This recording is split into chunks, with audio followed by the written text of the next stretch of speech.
Hello दोस्तों। आइए, आज टीचिंग एकेडमी में आप लोग का स्वागत है। सबसे पहले हम लोग देखेंगे टेट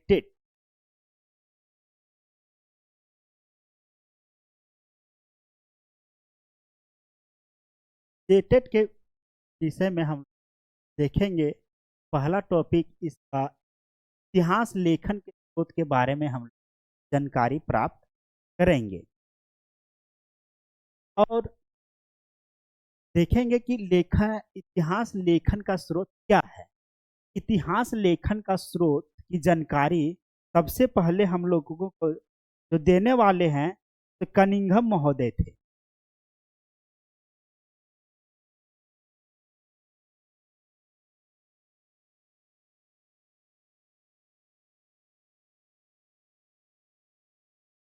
कनिंघम महोदय ने सबसे पहले इतिहास लेखन का स्रोत के बारे में जानकारी दिए।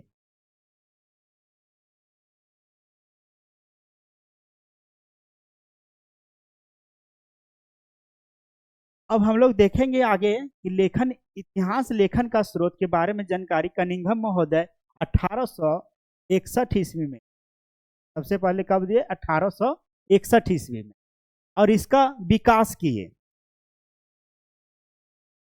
और भारत में पुरातात्विक इतिहास के स्रोत के बारे में जो जानकारी हम लोग को प्राप्त होता है का शुरुआत 1960 ईस्वी में प्रारंभ किया गया पुरातात्विक स्रोत का।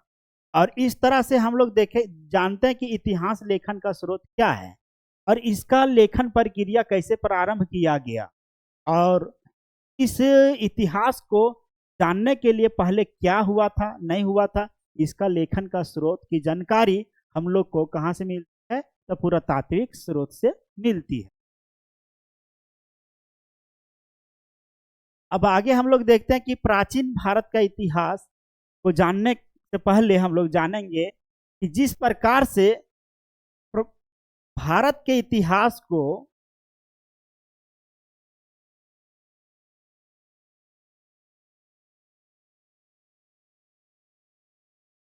तीन भागों में बांटा गया। प्राचीन भारत,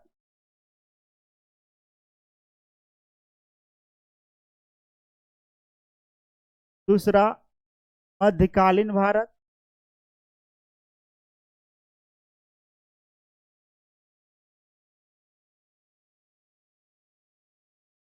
और तीसरा आधुनिक भारत।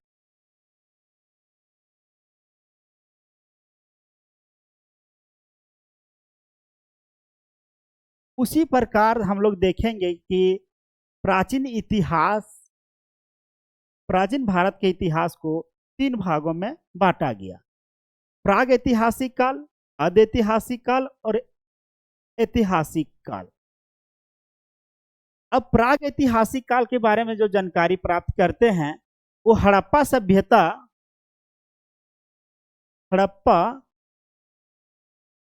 सभ्यता से पहले जो समय बीत चुका है उसी को हम लोग प्राग ऐतिहासिक काल कहते हैं। प्राग ऐतिहासिक काल में हम लोग को किस चीज का जानकारी मिलता है? तो मृत भांड का, अभिलेख का, अभिलेख के अध्ययन के द्वारा हम लोग प्राग ऐतिहासिक काल की जानकारी प्राप्त करते हैं। मृत भांडों के द्वारा करते हैं, स्मारक और भवन के द्वारा भी प्राग ऐतिहासिक काल की जानकारी प्राप्त करते हैं कि प्राग ऐतिहासिक काल क्या था।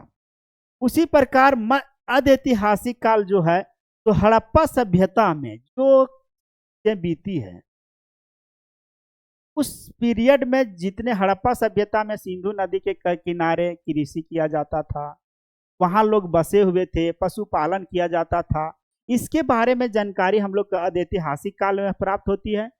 और इस पीरियड में क्या हुआ कि अभिलेखों पर लिखा गया, उकेरा गया जो लिपि है उसे हम लोग पढ़ नहीं पाए हैं और उसकी जानकारी हम लोग को नहीं प्राप्त हुआ, लेकिन लिखना प्रारंभ कर दिए थे।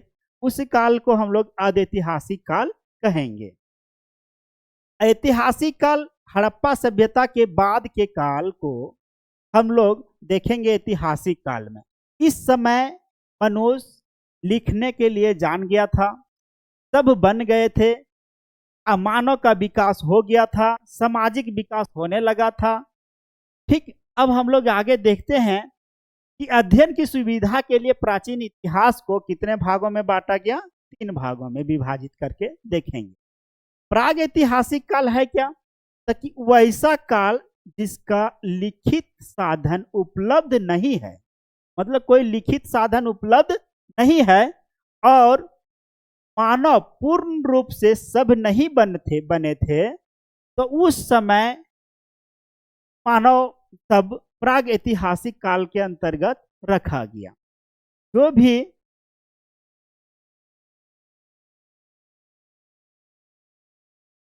मनुष्य थे वो सब उस समय बने नहीं थे, तो उसको किस में रखे, प्राग ऐतिहासिक काल के अंतर्गत। इस काल के बारे में प्राप्त जानकारी उत्खनन से प्राप्त साक्ष्यों के आधार पर किया जाता है। जैसे हड़प्पा सभ्यता के पूर्व के काल को हम लोग कहाँ पर रखते हैं, प्राग ऐतिहासिक काल के अंतर्गत रखते हैं।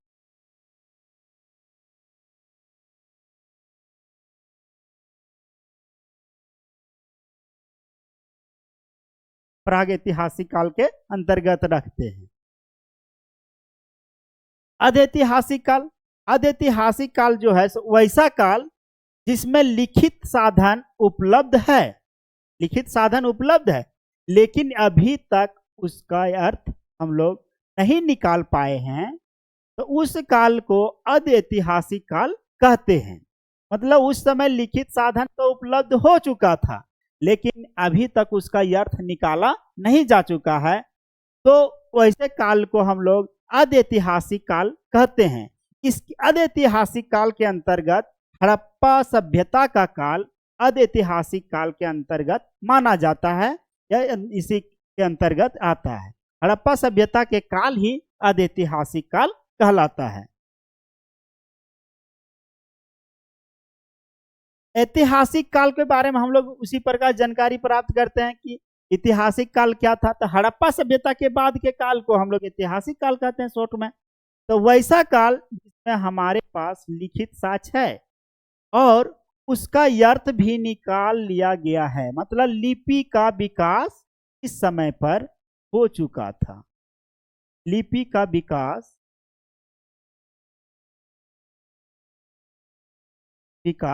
हो चुका था। तो इस समय लिपि का विकास हो गया, तो क्या हुआ कि लिखित साक्ष्य भी उपलब्ध होने लगे, लिपि का विकास हुआ और लोग जो मानव सब थे वो पूर्ण रूप से सब भी बन गए थे। उस काल को हम लोग क्या कहते हैं, ऐतिहासिक काल कहते हैं। ये पीरियड जो है 26 BC से अभी तक के काल को हम लोग में रखते हैं, ऐतिहासिक काल के अंतर्गत रखते हैं।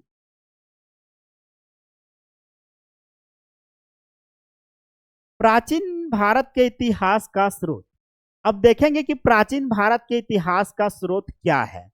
तो प्राचीन भारत के इतिहास के स्रोत के बारे में जानकारी प्राप्त करने के लिए सबसे पहले हम लोग देखते हैं कि पुरातात्विक स्रोत से हम लोग जानकारी प्राप्त करेंगे, साहित्यिक स्रोत के अंतर्गत जानकारी प्राप्त करेंगे और विदेशी स्रोत के अंतर्गत प्राचीन भारत के इतिहास के स्रोत को जानेंगे। अब पुरातात्विक स्रोत का महानिदेशक या जनक कनिंघम महोदय को कहा जाता है। ये 1861 ईस्वी में कनिंघम महोदय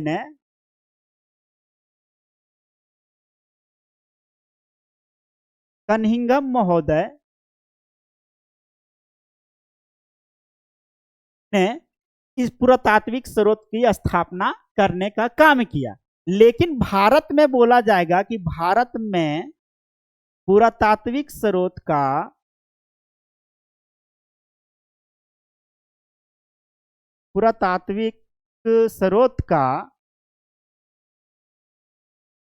स्रोत का विकास कब हुआ,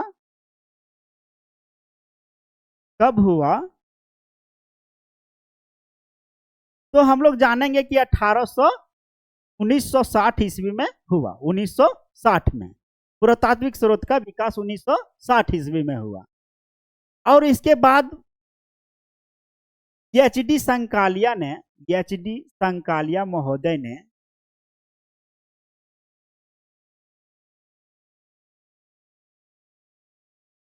महोदय ने इस पुरातात्विक स्रोत को आगे चल करके विकास किए और आगे बढ़ाए। तो हम लोग देखेंगे कि पुरातात्विक स्रोत है क्या। तो पुरातात्विक स्रोत के अंतर्गत में हम लोग अभिलेख का अध्ययन करेंगे, मूर्तिकला का भी देखेंगे, चित्रकला का विकास कैसे हुआ, किस काल में चित्रकला का विकास हुआ, किस शासक के शासन काल में चित्रकला का विकास हुआ, सिक्का किस वंश के शासकों ने सबसे पहले सिक्का लाए, और कौन सा शासक कौन सा सिक्का चलाया, चांदी का सिक्का किसने चलाया, सोना का सिक्का किसने चलाया, सीसा का सिक्का किसने चलाया, इसके बारे में जानकारी प्राप्त करेंगे पुरातात्विक स्रोत के अंतर्गत। और भवन और स्मारक के बारे में जो चीजें अभी भी मिलता है और उसका खोज करके उसका अन्वेषण करके और इसके बारे में जानते हैं कि कब का है। तो ये चीजों के बारे में हम लोग देखेंगे कि पुरातात्विक स्रोत में ये सारे टॉपिक को हम लोग देखेंगे। ठीक उसी प्रकार साहित्यिक स्रोत के अंतर्गत हम लोग क्या देखते हैं कि उस समय साहित्य का विकास कैसे हुआ, मतलब कौन सा साहित्य चलता था। जैसे हम धार्मिक ग्रंथ उस समय कौन सा धर्म मानते थे, और उसके बाद देखेंगे कि ब्राह्मण धर्म ग्रंथ क्या था, इसका विकास कैसे कैसे हुआ। फिर उसी समय उसी पीरियड में 600 BC से पहले ही हम लोग देखते हैं कि बौद्ध धर्म का भी विकास हुआ था और जैन धर्म का, इसके बारे में भी जानकारी प्राप्त करेंगे हम लोग साहित्यिक स्रोत के अंतर्गत। और इसी के टॉपिक एक आता है धर्मोत्तर ग्रंथ, जो लौकिक ग्रंथ के बारे में जानकारी प्राप्त करते हैं। और ठीक फिर विदेशी स्रोत क्या है, तो कुछ पीरियड में क्या हुआ कि वहां भारत में विदेश के लोग, विदेश से दूसरे देशों से तो विदेश से भारत कुछ लोग आए, और इस समय क्या हुआ, कुछ इतिहासकारों ने कुछ इतिहास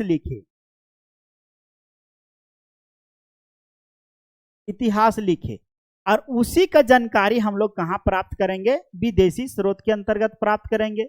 और विदेशी स्रोत में सबसे पहले देखेंगे कि यूनानी ग्रंथ कौन सा शासक लिखा, यूनानी शासकों में सबसे पहले यूनान के कौन से आए और कौन सा इतिहास लिखा। फिर उसी प्रकार देखेंगे चीनी यात्री ने यहाँ पर भारत आए और भारत का अध्ययन किया और उस तरह से चीनी ग्रंथ लिखे। ठीक उसी प्रकार अरबी यात्री आए और अरबी लोगों ने भी कुछ इतिहास लेखन लिखने का काम किया है। तो उसके बारे में हम लोग जानकारी प्राप्त आगे करते हैं। अब देखेंगे कि पुरातात्विक स्रोत है क्या।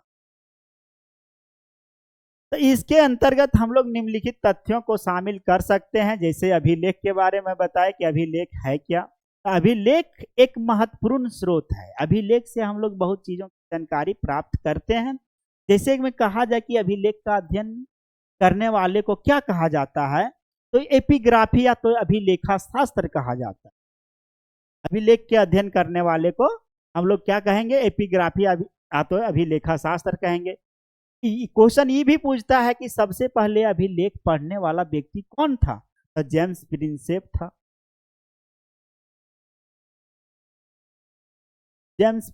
था।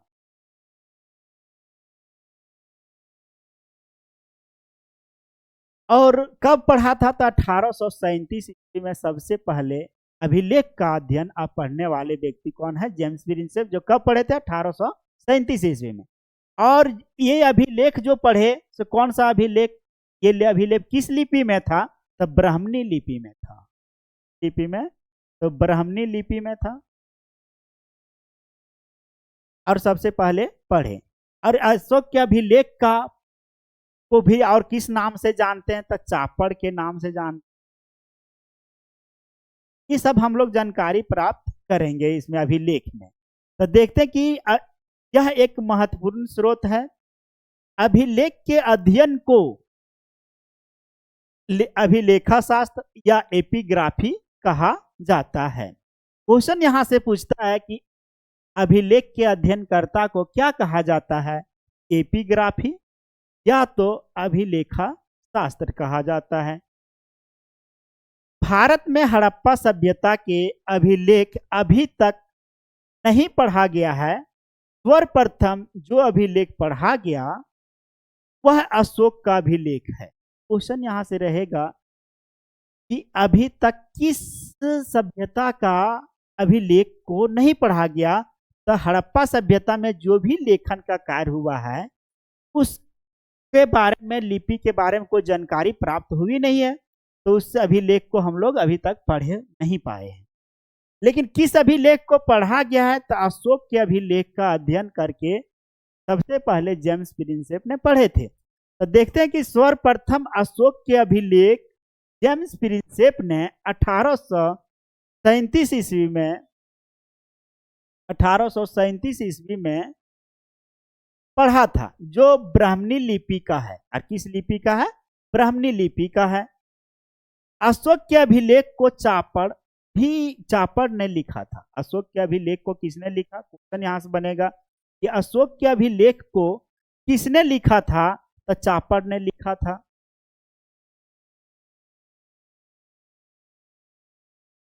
अशोक के अधिकांश अभिलेख किस लिपि में है? तो ब्राह्मणी लिपि में है।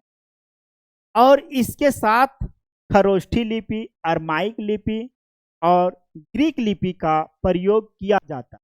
कहने का मतलब यह है कि अशोक के अधिकांश अभिलेख जो है, अशोक के शासनकाल का अधिकांश अभिलेख जो है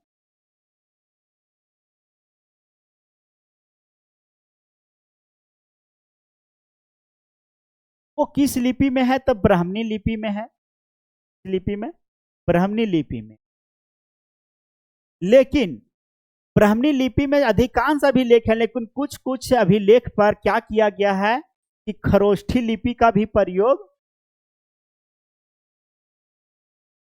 खरोष्ठी लिपि का भी प्रयोग किया गया, अरमाइक लिपि का भी प्रयोग किया गया और ग्रीक लिपि का भी प्रयोग किया गया है।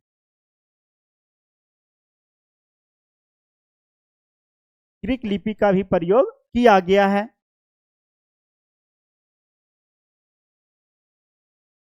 ब्राह्मणी लिपि बोलते परंपरा के अनुसार इस लिपि के जनक भगवान ब्राह्मण है।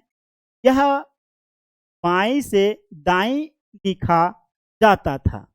इसको सर्वप्रथम जेम्स प्रिंसेप ने पढ़ा था।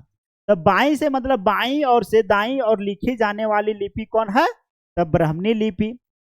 पूछेगा क्वेश्चन यहां से कि बाईं से दाईं लिखी जाने वाली लिपि कौन है? ब्राह्मणी लिपि। जिसे किसने पढ़ा था सबसे पहले? तो जेम्स प्रिंसेप ने पढ़ा था। खरोष्ठी लिपि के बारे में जानेंगे कि इसका जन्म अरमाइक लिपि से माना जाता है। तो खरोष्ठी लिपि का जन्म ही किस लिपि से हुआ? तो अरमाइक लिपि से, जो दाएं से बाएं लिखा जाता था। दाएं से बाएं कहने का मतलब इधर से लेकर के हम लोग लिखते थे इधर, फिर यहां से चालू करते थे, फिर इधर लिखते। इस प्रकार से दाएं से बाएं और लिखा जाता था। किस लिपि को? खरोष्ठी लिपि का। और खरोष्ठी लिपि का विकास किस लिपि से हुआ? तो अरमाइक लिपि हुआ है।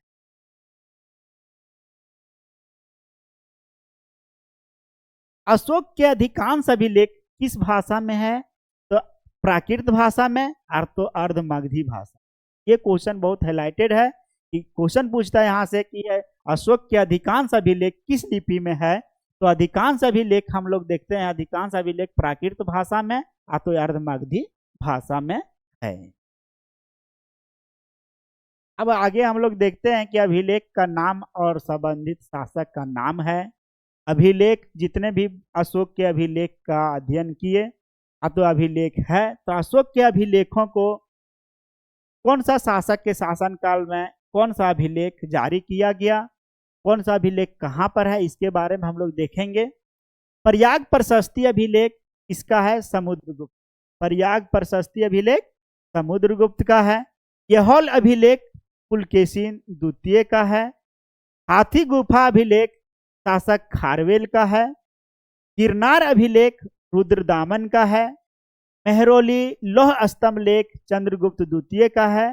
मंदसौर अभिलेख कुमारगुप्त प्रथम का है। मधुवन बांसखेड़ा अभिलेख जो है सो हर्षवर्धन का है।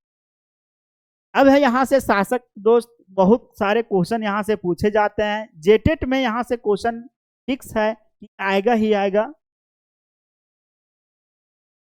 पूछेगा क्वेश्चन कि प्रयाग प्रशस्ति अभिलेख किस शासक का है, तो समुद्र गुप्त का है। ऐसा भी क्वेश्चन पूछा जाता है कि चारों इधर से दे देगा प्रयाग प्रशस्ति अभिलेख, ये हॉल अभिलेख, हाथी गुफा अभिलेख, गिरनार अभिलेख, और इधर से देगा शासक का नाम इधर उधर कर दे देगा। पहले रुद्रदामन, फिर पुलकेशिन द्वितीय, फिर दे देगा समुद्रगुप्त, फिर खारवेल। तो इसको क्या करेंगे हम लोग, मिलाने वाला में मिलाएंगे। आगे हम लोग देखेंगे इसका क्वेश्चन को कि कैसे मिलाया जाता है, किस तरह से क्वेश्चन पूछे जाते हैं। आगे हम लोग देखते हैं बोगजा कोई अभिलेख। बोगजा कोई अभिलेख के बारे में हम लोग अध्ययन करेंगे। यह मध्य एशिया से प्राप्त हुआ है और 1400 ईसा पूर्व का है। ये जो है जो बोगजा कोई अभिलेख कहाँ से, मध्य एशिया से प्राप्त हुआ है और कब का है, तो 1400 ईसा पूर्व का है, जो संधि पत्र अभिलेख से भी कहा जाता है। और इसे क्या, किस नाम से, संधि पत्र अभिलेख भी कहा जाता है। इस अभिलेख में वैदिक देवता इंद्र, वरुण, मित्र, नास्ते, अश्विन का उल्लेख किया गया है। क्वेश्चन यहाँ से पूछेगा कि इंद्र, वरुण, मित्र, नास्ते देवता का उल्लेख किस अभिलेख में किया गया, तब बोगजा कोई अभिलेख में किया गया है। यहाँ से क्वेश्चन एकदम VVI पूछता है कि इंद्र देवता का उल्लेख किस अभिलेख में है, तो बोगजा कोई अभिलेख में किया गया है। अब बेसनगर का गरुड़ स्तंभ लेख देखते हैं हम लोग। तो बेसनगर का गरुड़ स्तंभ लेख जो है तो कहाँ पर है, तो मध्य प्रदेश में स्थित है। और बेसनगर का प्राचीन नाम क्या था, विदिशा था। बेसनगर का प्राचीन नाम हम लोग देखेंगे कि बेसनगर का प्राचीन नाम क्या था। बेसनगर का प्राचीन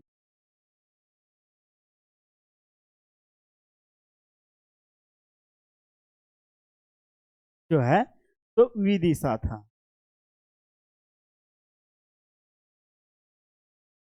विदिशा था।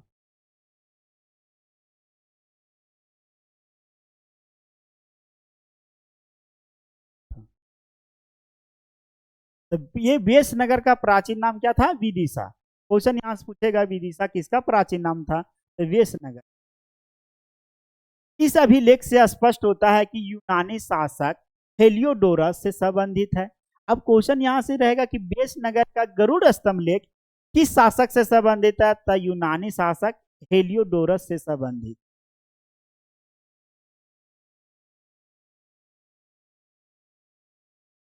हेलियोडोरस भगवत धर्म का अनुयायी था। किस धर्म का, भगवत धर्म का अनुयायी था, जिसने इस अभिलेख में स्वयं को भागवत कहा है। तो ये हेलियोडोरस ने किस अभिलेख में अपने को समय को भागवत कहा है, तो बेसनगर का गरुड़ स्तंभ लेख। बेसनगर का गरुड़ स्तंभ लेख में हेलियोडोरस ने क्या कहा है, भागवत, अपने समय को भागवत कहा है। अब पर्सिपोलिस का बहिस्तूनी अभिलेख के बारे में हम लोग जानते हैं। प्राचीन काल में ईरान या फारस की राजधानी कहाँ थी, पेर्सिपोलिस थी। तो ये प्राचीन राजधानी थी। इन दोनों अभिलेखों से यह स्पष्ट होता है कि भारत पर सर्वप्रथम ईरान शासक डेरियस प्रथम ने आक्रमण किया था। क्वेश्चन यहां से रहेगा कि सबसे पहले भारत पर आक्रमण करने वाले कहाँ के थे, ईरान के, और वो उसका नाम क्या था, तो डेरियस प्रथम। डेरियस प्रथम ने सबसे पहले भारत पर आक्रमण किया। भारत पर बोलते सर्वप्रथम ईरानियों ने आक्रमण किया, इसके बाद यूनानियों ने आक्रमण। पहले सबसे पहले ईरानी लोग आक्रमण किए, उसके बाद में कौन किया, यूनानी लोगों ने आक्रमण किया है। अब हम लोग देखेंगे कि मूर्ति कला से हम लोग इतिहास को कैसे जाने। तो मूर्तिकला से इतिहास को जानने का तरीका ये है कि किस शासक के शासन काल में कौन सा मूर्ति बनाया गया, इसके बारे में हम लोग जानकारी प्राप्त करते हैं।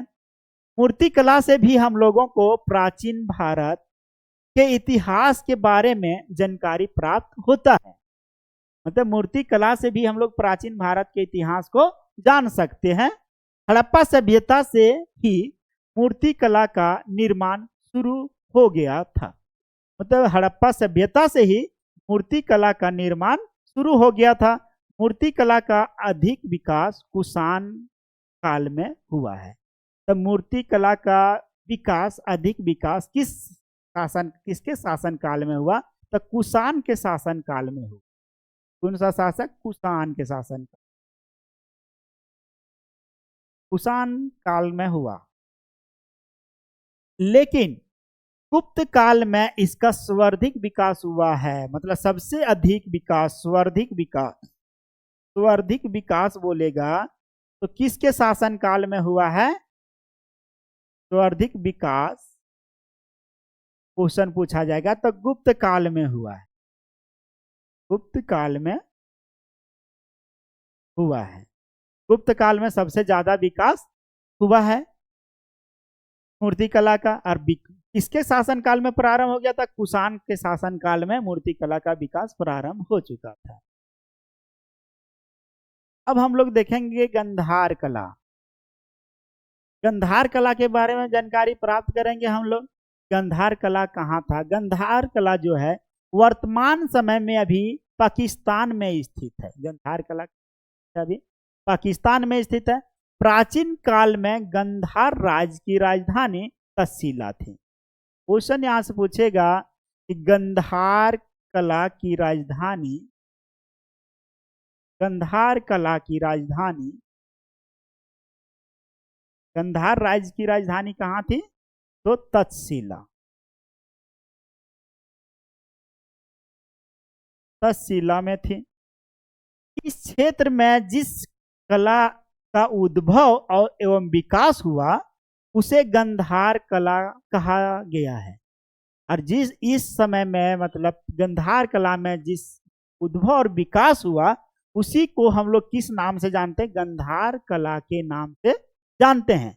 हिंद प्लस यूनानी, ये ग्रीक, यूनानी को ग्रीक भी बोलते हैं। तो हिंद प्लस यूनानी के मिश्रण से गंधार कला का जन्म हुआ है। तो गंधार कला का जन्म किससे हुआ है? तो हिंद प्लस यूनानियों से। तो हिंद प्लस यूनानी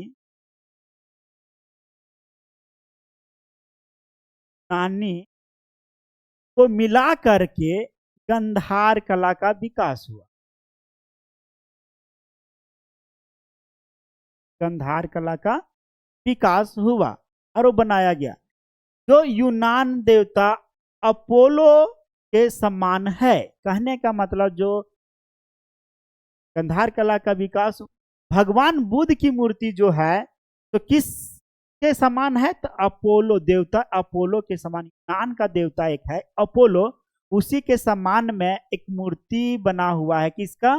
तो गौतम बुद्ध का, बौद्ध धर्म का मूर्ति बना हुआ है। मौथरा कला के बारे में देखते हैं। गंधार कला विदेशी है। गंधार कला क्या है? विदेशी है। लेकिन मौथरा कला स्वदेशी है। कहने का मतलब कि गंधार कला विदेश यूनान के शासकों ने जारी किए यहाँ पे पाकिस्तान में, लेकिन मौथरा कला कहाँ पर? स्वदेश में, मतलब भारत में। गंधार कला और मौथरा कला का अधिकांश विकास जो हुआ कुषाण काल में हुआ है। गंधार कला और मौथरा कला का अधिकांश विकास किस काल में हुआ? तो हम लोग देखते हैं कि मौथरा विकास कुषाण के शासन काल में हुआ है। अब हम लोग देखेंगे कि चित्रकला। तो चित्रकला है क्या? तो उस समय का इतिहास को हम लोग जानते हैं। जो शासक भारत में आकर और चित्रकला का विकास की, और चित्रकला का विकास करके जानते हैं कि उस समय का चित्रकला से ही हम लोग जानेंगे कि किस शासक का चित्रकला है।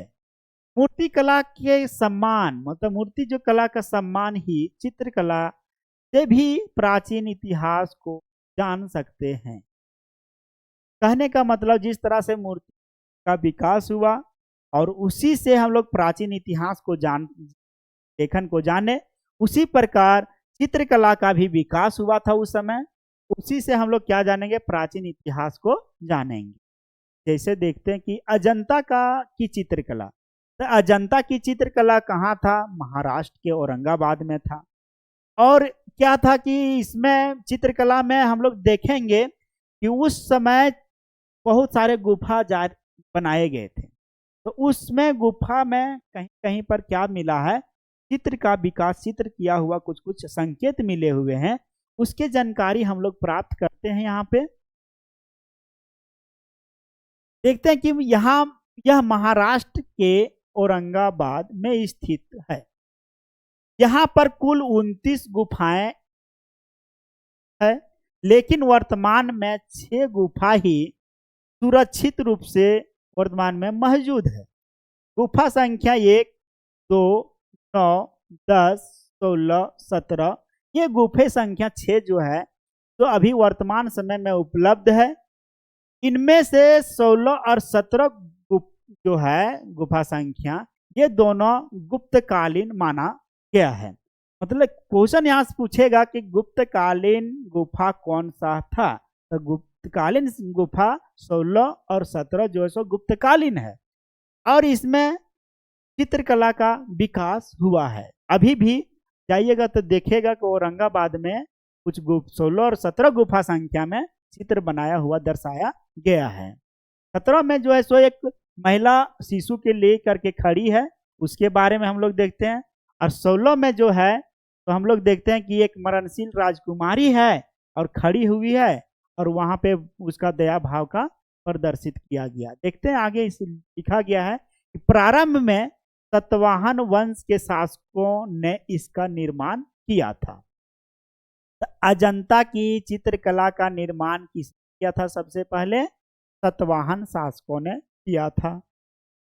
और उसके बाद गुप्त काल में इसका विकास हुआ। कहने का मतलब यह है कि अजंता की चित्रकला का निर्माण किसके शासन काल में हुआ, तो सतवाहन वंश के शासन काल में हुआ और इसके बाद गुप्त काल में इसका विकास किया गया, चित्रकला और चित्र बनाए गए। यह जातक कथाओं पर आधारित चित्रकला है। अजंता की चित्रकला किस पर आधारित है, तो जातक कथाओं पर आधारित है। यह बौद्ध धर्म के महायान शाखा से संबंधित है। गुफा संख्या 16 जो है मरणसान राजकुमारी का चित्र दर्शाया गया है जो दया भाव प्रदर्शित करता है। मतलब जो चित्र 16 गुफा संख्या 16 में दर्शाया गया है वो एक मरणशील महिला है और वो दया भाव से, मतलब बहुत निर्दयी भाव से देख रही है। निर्दय भाव से मतलब दया के भावना से देख रही है किसी को, ऐसा दर्शाया गया है। और गुफा संख्या 17 जो है तो एक माता है और एक अपने गोदी में शिशु को, मतलब एक बच्चे को लेकर खड़ी है। इस चित्र को दर्शाया गया है जिसको चित्रशाला कहा गया और उसी को क्या कहा गया, चित्रशाला कहा गया है। तो क्वेश्चन यहाँ से दोस्तों बहुत इंपॉर्टेंट 2 क्वेश्चन पूछता है कि गुफा संख्या 16 में क्या दर्शाया गया है। तो एक मरणशील राजकुमारी है, उसको दया भाव से देख रही है, उसी को दर्शाया गया है। पूछेगा कि माता एक बच्चा को लेकर के खड़ी है, वो किस गुफा संख्या में है, तो गुफा संख्या 17 में है। इस तरह से क्वेश्चन यहाँ से पूछता है। अब हम लोग आगे देखेंगे कि एलोरा की चित्रकला, एलोरा का चित्रकला का विकास कैसे हुआ। तो उसी प्रकार से देखते हैं कि एलोरा का चित्रकला भी कहाँ पर है, महाराष्ट्र के औरंगाबाद में है। यहाँ पर 43 गुफाएं था, लेकिन 1990 में उत्खनन के बाद क्या हुआ, 43 गुफा संख्या 43 प्लस क्या हुआ, और जब खुदाई 1990 में हुआ तो 28 गुफा और मिले। तो टोटल गुफा संख्या अभी कितने हो गए हैं वहां पर? कुल 71 हो गए हैं। तो वर्तमान समय में पूछा जाएगा कि एलोरा के चित्रकला में टोटल गुफा संख्या कितना है? 71 है। यह राष्ट्रकूट से संबंधित है, मतलब एलोरा के चित्रकला किस शासक से संबंधित है? तो राष्ट्रकूट, राष्ट्रकूटों से संबंधित है। किस शासक से? तो राष्ट्रकूट से संबंधित है। और क्वेश्चन यहाँ पूछता है एक और कि यह सनातन धर्म, बौद्ध धर्म और जैन धर्म से संबंधित है। तो पूछेगा कि कौन सा चित्रकला है जिसमें तीनों धर्म का वर्णन किया गया है? तो एलोरा का चित्रकला। वो एलोरा का चित्रकला जो है, तो कौन सा तीन धर्म का बारे में वर्णन है? तो सनातन धर्म, बौद्ध धर्म और जैन धर्म। क्वेश्चन यहाँ से आ जाएगा कि कौन सा धर्म, मतलब सनातन धर्म, बौद्ध धर्म और जैन धर्म का किस चित्रकला से संबंधित है? तो एलोरा की चित्रकला से संबंधित है। अब हम लोग देखेंगे एलिफेंटा की चित्रकला। तो एलिफेंटा की चित्रकला का नाम एलिफेंटा क्यों पड़ा? क्योंकि बम्बई से 9 किलोमीटर की दूरी पर एक जगह है धारा नगरी। वहां पर धारा नगरी में बहुत सारा पत्थर है। धारा नगरी में बहुत सारा पत्थर है। उस पत्थर पर क्या किया गया? पत्थर पर बहुत सारे हाथी का चित्र मिले हुए हैं। बहुत सारे हाथी का चित्र उकेरा गया है। इसी के कारण हाथी का इंग्लिश में हम लोग क्या कहते हैं? एलिफेंट। तो एलिफेंट के नाम पर ही क्या नाम पड़ा? एलिफेंटा की चित्रकला। एलिफेंटा की चित्रकला नाम कैसे पड़ा? पता चल गया कि एलिफेंट नाम है, हाथियों का चित्र वहां पे दर्शाया गया है, इसी के नाम पर इसको एलिफेंटा की चित्र का नाम पड़ा। यह बंबई से लगभग 9 किलोमीटर की दूरी पर स्थित है। इसका प्राचीन नाम धारा नगरी था। और इसका प्राचीन नाम क्या था? धारा नगरी था एलिफेंटा का। पुर्तगालियों ने यहाँ पर पत्थर पर विशाल हाथी के मूर्ति के आकार, इसका नाम एलिफेंटा रखा। तो इससे बहुत सारे मूर्तियां बनाए गए थे वहां पे पत्थरों पर, इसी के कारण इसका नाम क्या पड़ा? एलिफेंट रख दिया। यह भी राष्ट्रकूटों के द्वारा बनाया गया था। तो एलिफेंटा का चित्रकला किसने बनाया है? तो राष्ट्रकूट।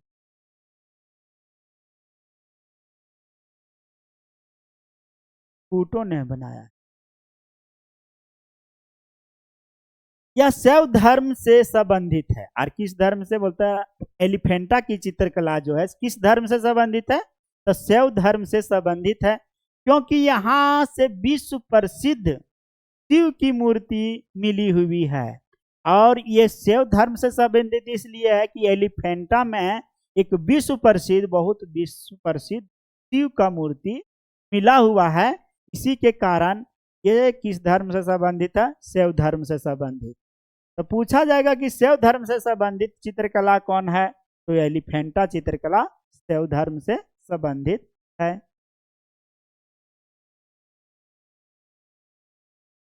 अब देखेंगे कि बाघ की चित्रकला। यह मध्य प्रदेश में धार जिला में नर्मदा की सहायक नदी है बाघ नदी के किनारे बाघ नामक गांव था, वहीं पर अवस्थित है बाघ की चित्रकला। मतलब बाघ गांव था, उसी के नाम पर क्या पड़ गया? बाघ की चित्रकला। और ये किस नदी के किनारे? तो बाघ नदी के किनारे। मतलब बाघ गांव भी था, बाघ गांव का नाम भी था, और उसी के नर्मदा नदी के सहायक नदी भी था। इसी के कारण इसका बाघ चित्रकला नाम पड़ गया। यहां से कुल बोलता है 9 गुफाएं मिली हुई। कुल कितने? 9 गुफाएं। और ये 9 गुफा जो है तो गुप्त कालीन है। कितने किसके काल की है? तो गुप्त काल की। बाघ की जो चित्रकला है वो किस काल की है? तो गुप्त कालीन है। यह बौद्ध धर्म का महायान शाखा से संबंधित है। तो पूछेगा कि बाघ की चित्रकला जो सब किस धर्म से संबंधित है, तो बौद्ध धर्म से, बौद्ध धर्म के महायान शाखा से संबंधित है। अब हम लोग देखेंगे सिक्का। सिक्का के बारे में अध्ययन करने से पहले हम लोग जानते हैं कि इससे भी हम लोग इतिहास की जानकारी सिक्का से भी मिलती है। इतिहास की जानकारी प्राप्त करने के लिए सिक्का का भी अध्ययन किया जाता है कि किस शासक के शासन काल में कौन सा सिक्का जारी किया गया। इससे हम लोग पता करते हैं कि कब का इतिहास है। सिक्का से प्राचीन भारत में की राजनीतिक, धार्मिक, आर्थिक, सामाजिक जीवन के बारे में भी महत्वपूर्ण जानकारी प्राप्त होता है। अब सिक्का से भी हम लोग देखते हैं कि उस समय प्राचीन भारत में राजनीतिक स्थिति कैसी थी, उस सिक्का से भी अध्ययन कर सकते हैं। धार्मिक स्थिति, आर्थिक स्थिति और सामाजिक स्थिति के जीवन के बारे में हम लोग जानकारी प्राप्त करते हैं। सिक्का के अध्ययन को मुद्रा शास्त्र या न्यूमिस्मेटिक कहा जाता है। यहां से क्वेश्चन इंपॉर्टेंट पूछता है दोस्तों कि सिक्का के अध्ययन को क्या कहा जाता है, तो मुद्रा शास्त्र या तो न्यूमिस्मेटिक के नाम से भी जानते हैं। भारत में सर्वप्रथम 600 BC में चांदी का सिक्का जारी किया गया। तो सबसे पहले भारत में 600 BC में कौन सा सिक्का जारी किया गया, तो चांदी का सिक्का जारी किया गया, जिसको याहत या तो पंचमार्क कहा गया है, और इसी को क्या कहा गया, आहत सिक्का के नाम से जाना गया है। साहित्य में इसका बोलता कसारपन कहा गया, साहित्य में इसको कसारपन कहा गया है। चांदी का टुकड़ा होता था, और ये क्या होता था, कसारपन चांदी का एक टुकड़ा होता था, जिस पर पेड़ पौधे, चंद्र, सूर्य आदि की आकृति अंकित होता है। और जिसमें हम लोग देखते हैं कि उसमें जो कसारपन में जो दर्शाया गया है वो पेड़ पौधा का चित्र, चंद्र का चित्र और सूर्य का चित्र अंकित किया गया है। भारत में सर्वप्रथम सोने का सिक्का किसने जारी किया, क्वेश्चन पूछता था, हिंद यूनानियों ने जारी किया। सबसे पहले कौन सा सिक्का जारी हुआ, तो चांदी का सिक्का। अब सबसे पहले सर्वप्रथम बोलता है सोने का सिक्का जारी करने वाला शासक कौन था, तो हिंद यूनानियों ने जारी किया सोने का सिक्का।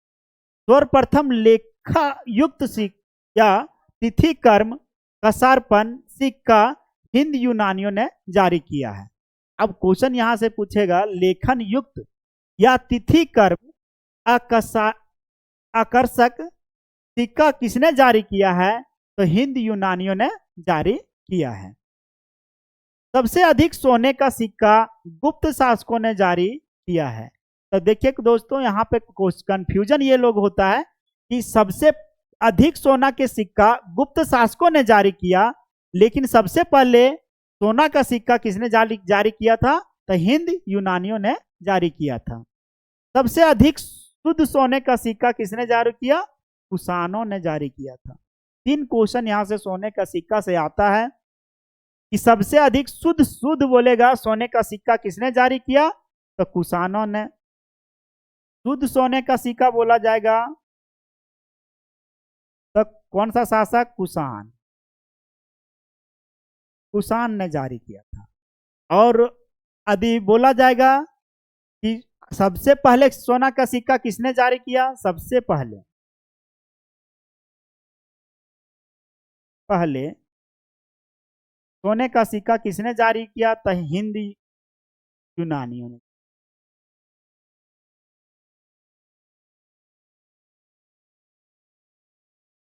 हिंद यूनानी ने जारी किया।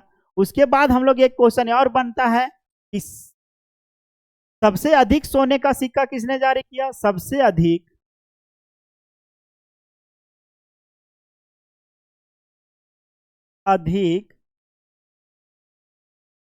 सोने का सिक्का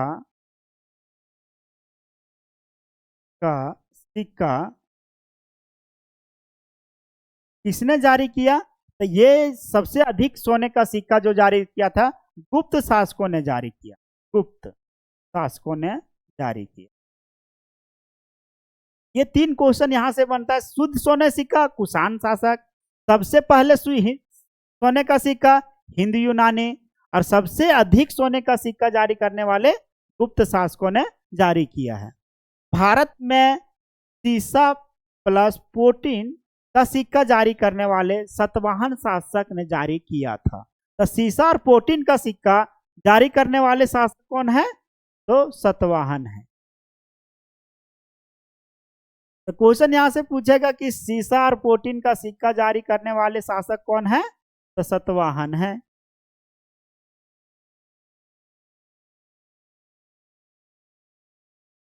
अब हम लोग देखेंगे भवन एवं स्मारक।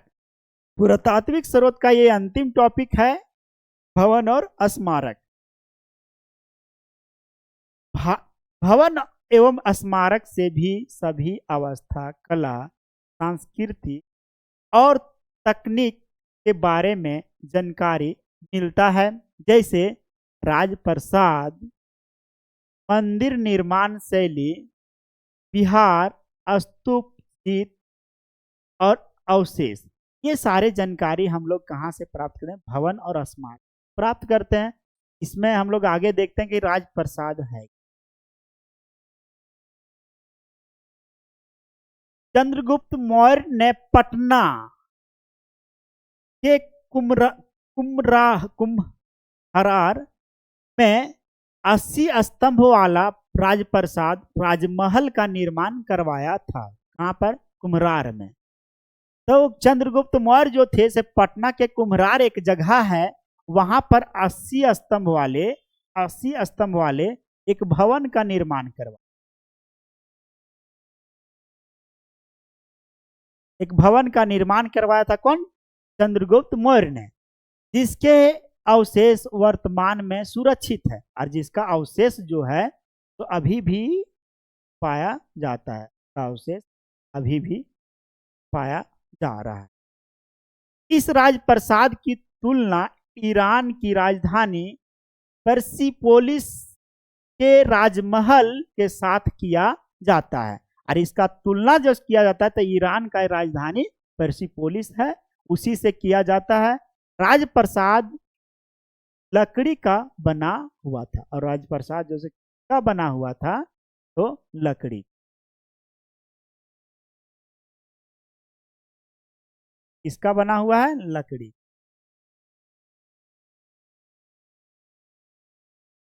लकड़ी बना हुआ था। अब मंदिर निर्माण शैली हम लोग देखेंगे कि मंदिर निर्माण शैली क्या है।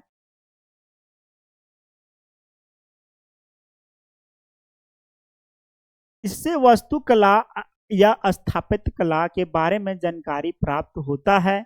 इसके अंतर्गत 3 प्रकार की शैली को शामिल किया गया है। कितने प्रकार? 3 प्रकार की को शामिल किया गया है।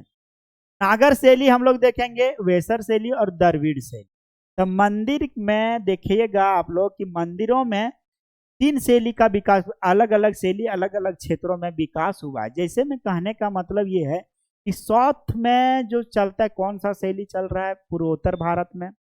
दक्षिण भारत में कौन सा शैली का विकास करके मंदिर बनाया गया? उत्तर भारत में किस शैली का विकास करके मंदिर बनाया गया? उसके बारे में जानकारी हम लोग प्राप्त करेंगे। नागर शैली, वेसर शैली और द्रविड़ शैली। तो नागर शैली है क्या?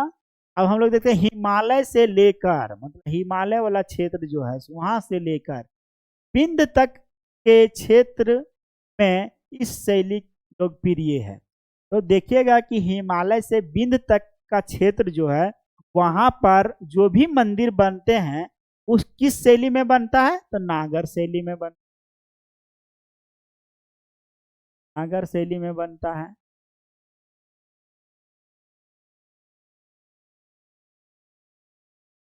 यह शैली मुख्य रूप से उत्तर भारत में प्रचलित है। अरे नागर शैली जो है कौन सा भारत में? तो उत्तर भारत में।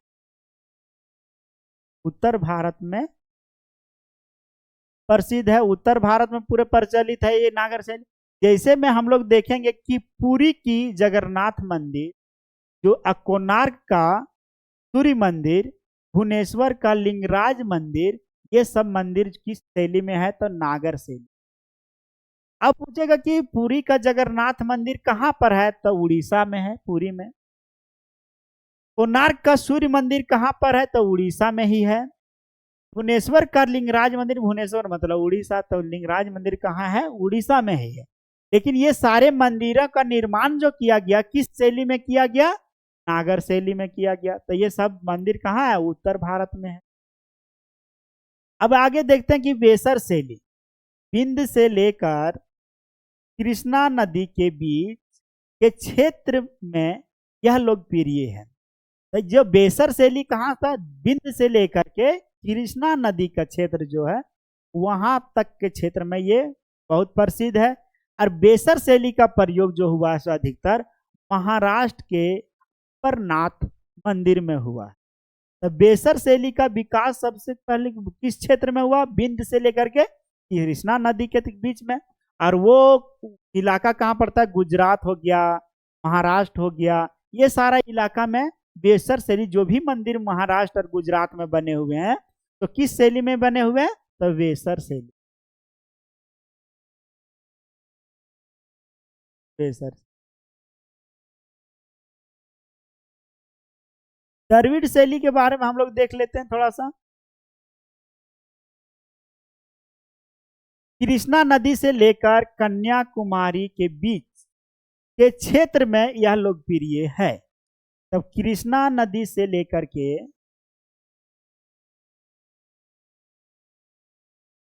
कन्याकुमारी प्लस कन्याकुमारी,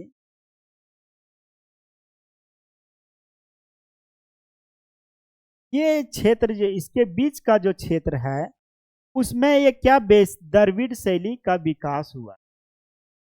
द्रविड़ का विकास हुआ है। गोपुरम उच्च प्रवेश द्वार था। मतलब गोपुरम क्या था? पूछा जाएगा कि गोपुरम क्या था। तो गोपुरम जो है,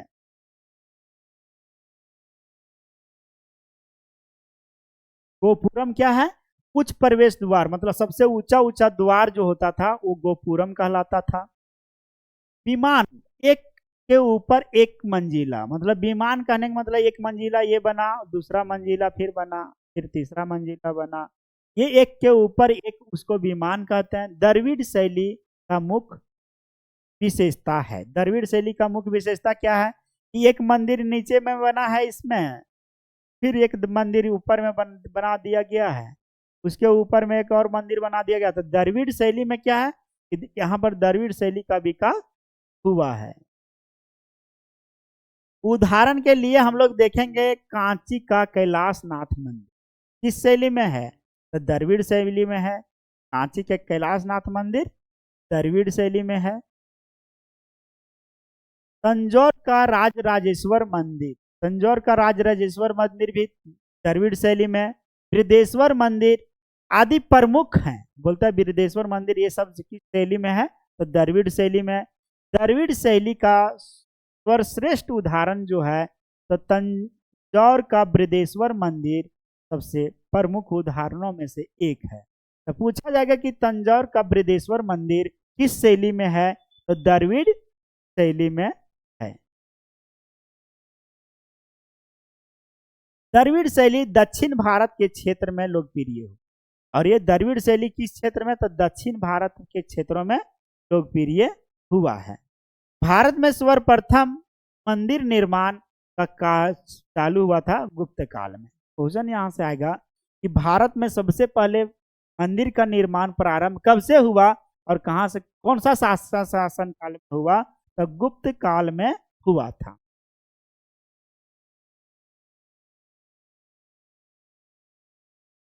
अब हम लोग देखेंगे बिहार क्या है।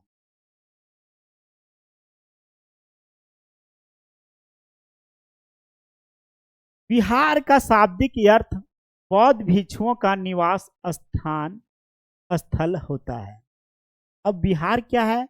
तो बिहार होता क्या है कि ये जो है ना, तो जहां पर बौद्ध धर्म धर्म के भिक्षु लोग, सदस्य लोग जहां पर ठहरते थे उसी को बिहार बोला जाता।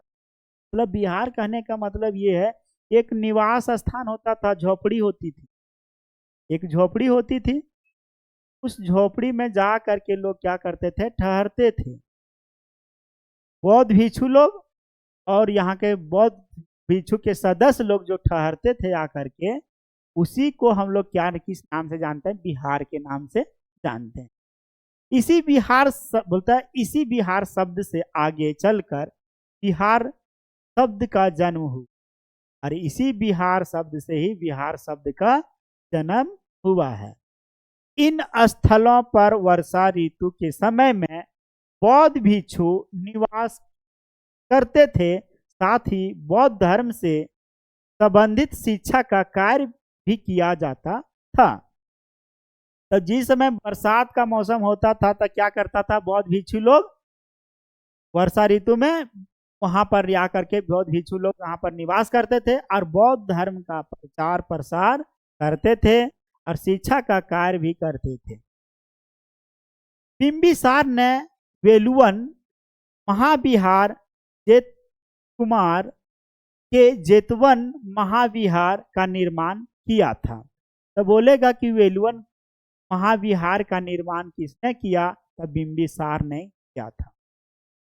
विश्व का सबसे प्राचीन विश्वविद्यालय महाविहार तक्षशिला विश्वविद्यालय है।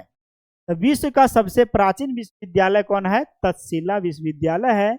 इसका निर्माण राजा तक्ष ने कराया था। तो बोला तक्षशिला विश्वविद्यालय का निर्माण किसने करवाया था, राजा तक्ष ने करवाया था। चाणक्य जैसे व्यक्ति तक्षशिला में अध्ययन किया था। तो चाणक्य कहाँ पर पढ़े थे, तक्षशिला विश्वविद्यालय में पढ़े थे। कालांतर में यहाँ का प्राचार्य भी बन गए थे। और ये बोलता है जो चाणक्य है तो तक्षशिला विश्वविद्यालय का प्राचार्य भी बन चुके।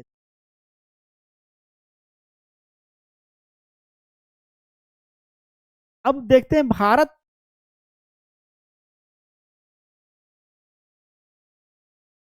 की सबसे प्राचीन विश्वविद्यालय या महाविहार बोला जाए तो नालंदा विश्वविद्यालय है भारत का, जिसका निर्माण गुप्त वंश के शासक एक था, कौन, कुमारगुप्त प्रथम, वही ने इसका निर्माण करवाया था। तो नालंदा विश्वविद्यालय का निर्माण किसने करवाया, कुमारगुप्त प्रथम ने। क्वेश्चन आता है कुमारगुप्त प्रथम जो है तो किसका निर्माण करवाए हैं, तो नालंदा विश्वविद्यालय का निर्माण करवाए थे। यह बौद्ध धर्म के लिए विख्यात है। तक्षशिला विश्वविद्यालय, नालंदा विश्वविद्यालय जो है तो किसके लिए प्रसिद्ध है, तो बौद्ध धर्म के दर्शन के लिए विख्यात। भारत का दूसरा प्राचीन विश्वविद्यालय भागलपुर के समीप एक है, विक्रमशिला विश्वविद्यालय। ये भारत का दूसरा विश्वविद्यालय था। इसका निर्माण भी पाल वंश के शासक एक था, धर्मपाल, इसी ने करवाया था विक्रमशिला विश्वविद्यालय का निर्माण। और भारत का दूसरा विश्वविद्यालय जो है तो विक्रमशिला विश्वविद्यालय। मोहम्मद बिन बख्तियार खिलजी जो है तुर्क मुसलमान थे, वो नालंदा विश्वविद्यालय और विक्रमशिला विश्वविद्यालय का क्या किए, ध्वस्त कर दिए थे।